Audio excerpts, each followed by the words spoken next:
Hello मेरे प्यारे दोस्तों, आप सभी को मेरे यूट्यूब चैनल कहानी का खजाना में स्वागत करती हूँ। आई होप आप सभी लोग खुश होंगे, स्वस्थ होंगे। चलिए दोस्तों, आज आप सबको मैं एक नई कहानी सुनाती हूँ। मेरा नाम अनमोल है। मेरी चाची की कुल 3 बहनें हैं, जिसमें सबसे बड़ी मेरी चाची है। उनकी छोटी बहन रोशनी और सबसे छोटी डिम्पल है। देखने में तीनों बहनें एक से बढ़कर एक हैं और सबकी अपनी अपनी खूबियाँ हैं। मैं अपने चाचा के घर रहकर पढ़ाई करता था। मेरी और चाची की बहुत ही अच्छी बनती थी। नया साल आने को था और एग्जाम में भी काफी वक्त था। इसी बीच चाची कुछ दिन के लिए अपने मायके चली गई और जब वह वापस आई तो उनके साथ उनकी छोटी बहन रोशनी भी आ गई। रोशनी का कद बड़ी चाची से थोड़ा ज्यादा था। उसे देखकर ऐसा लगता था जैसे किसी मूर्तिकार ने बड़ी ही फुर्सत से उसे बनाया है, मगर उसके तेवर भी उसके बदन की तरह तीखे और नखरीले हैं। एक दिन मैं अकेले में चाची से कहा, तुमने कभी बताया नहीं कि तुम्हारी बहन इतनी खूबसूरत है। कोई चक्कर चलाओ ना, शायद कुछ बात बन जाए। दोस्तों, थोड़ा सा समय निकालकर इस कहानी को अंत तक जरूर सुने। दोस्तों, आप लोग चैनल को सब्सक्राइब करना भूल जाते हैं। दोस्तों, आप सबसे रिक्वेस्ट है कि चैनल को एक सब्सक्राइब करें और वीडियो को एक लाइक करें। दोस्तों, आप लोगों की एक लाइक और सब्सक्राइब से बहुत ही मोटिवेशन मिलती है कि हम ऐसे ही कहानियाँ आप सबके समक्ष प्रस्तुत कर पाए। दोस्तों, हम बहुत ही मेहनत से कहानी लिखते हैं। आशा करती हूँ कि यह कहानी आप सबको पसंद आएगी। चलिए अब कहानी में आगे बढ़ते हैं और आपको यह कहानी सुनाते हैं। उन्होंने जवाब दिया, अच्छा जी, अब तुम मेरी कुंवारी बहन पर भी नजर डाल रहे हो। आखिर तुम्हारा इरादा क्या है? मैंने बोला, इरादे तो बहुत नेक हैं।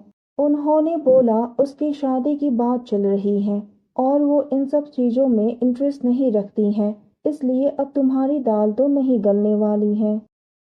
अब मैं गुस्सा दिखाते हुए कहा, तुम्हें तो मेरी कोई फिक्र ही नहीं है। पहले तो अपने मायके निकल गई और फिर इतने दिन बाद जब वापस आई तो अब सारा दिन रोशनी के साथ ही रहती हो। कम से कम पहले ही ठीक था। हम पूरा दिन एक दूसरे के साथ तो बिताते थे। वह बोली, नाराज क्यों होते हो? तुम ही बताओ, इसमें मैं क्या कर सकती हूँ? मैंने बोला, करना कुछ नहीं है। तुम बस रोशनी को थोड़ा टाइम मेरे साथ बिताने दिया करो। मैं उस पर किसी भी तरह का दबाव नहीं डालूंगा। बस इतना सहयोग ही चाहिए तुमसे। वह बोली, ठीक है, मगर एक बात का ख्याल रखना कि वह मेरी बहन है और उसे किसी भी तरह की कोई परेशानी नहीं होनी चाहिए। अगर उसने मुझे तुम्हारी कोई भी शिकायत किया, उसे तुम्हारी वजह से कुछ भी प्रॉब्लम हुई तो मैं तुम्हें छोड़ूंगी नहीं। मैंने बोला, आप उसकी बिल्कुल भी चिंता मत करिए। मैं उसके लिए आपसे ज़्यादा फिक्रमंद हूँ और उसका पूरा ख्याल रखूंगा। उन्होंने मानो जैसे ग्रीन सिग्नल दे ही दिया था। अब जो कुछ भी होना था वह सब मेरे और रोशनी के बीच में ही होना था।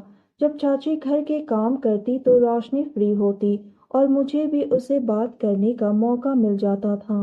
अब हम साथ में कभी चेस खेलते तो कभी कैरम खेलते थे और इसी के चलते वह धीरे धीरे मुझसे खुलने लगी।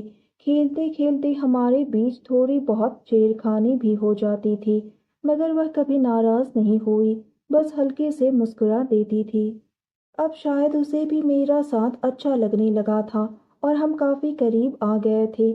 मैं कभी उसे अपने कॉलेज की बातें बताता और कभी वो अपनी।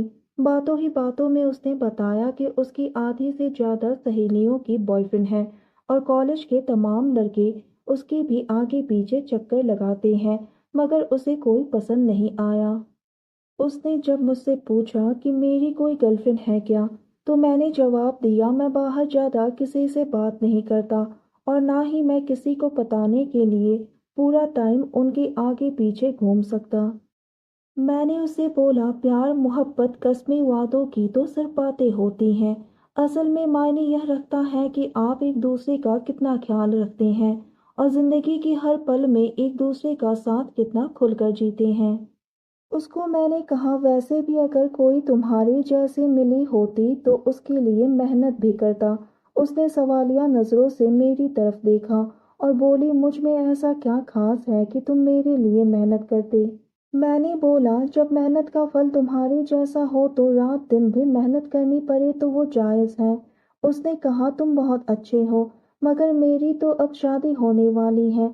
अगर तुम पहले मिले होते तो बात कुछ अलग होती। इस पर मैंने कहा जब जागो तभी सवेरा, अभी तो हमारे पास बहुत वक्त है।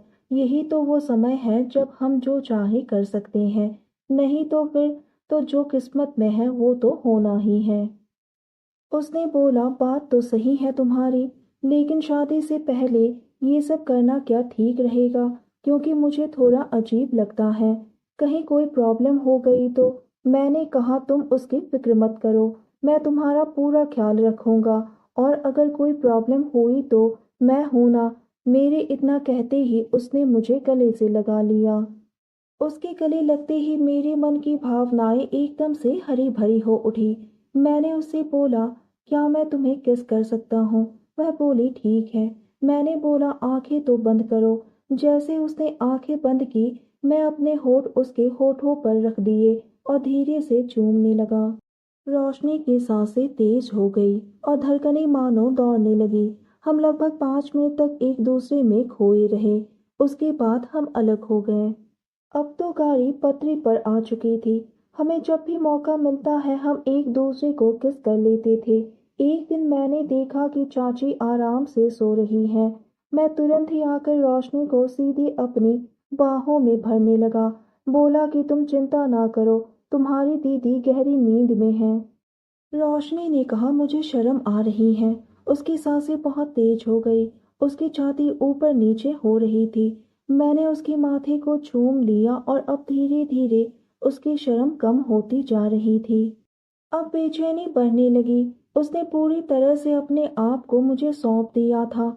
मैंने उसके कानों में बोला कि मैं तुम्हें बहुत चाहता हूँ। इतना कहते ही उसने अपने दोनों हाथों से मेरे बालों को सहलाने लगी। हम दोनों को किसी की आने की आहट सुनाई दी तो हम दोनों ही अलग हो गए। अब हम दोनों अलग हो चुके थे, बस सही मौके का इंतजार था। फिर एक दिन चाचा और चाची को अचानक गांव जाना पड़ा, क्योंकि वहां किसी की तबीयत खराब हो गई थी और उनका गांव जाना जरूरी था। मुझे इससे अच्छा मौका दोबारा नहीं मिलने वाला था। इसलिए मैंने बोला आप चिंता मत कीजिए चाचा, मैं यहाँ हूँ, आप आराम से वापस आइएगा। वह सुबह ही चाची को लेकर गांव निकल गए और अब शाम तक ही वापस आने वाले थे। उनके जाते ही मैं अच्छे से नहा धोकर तैयार हो गया।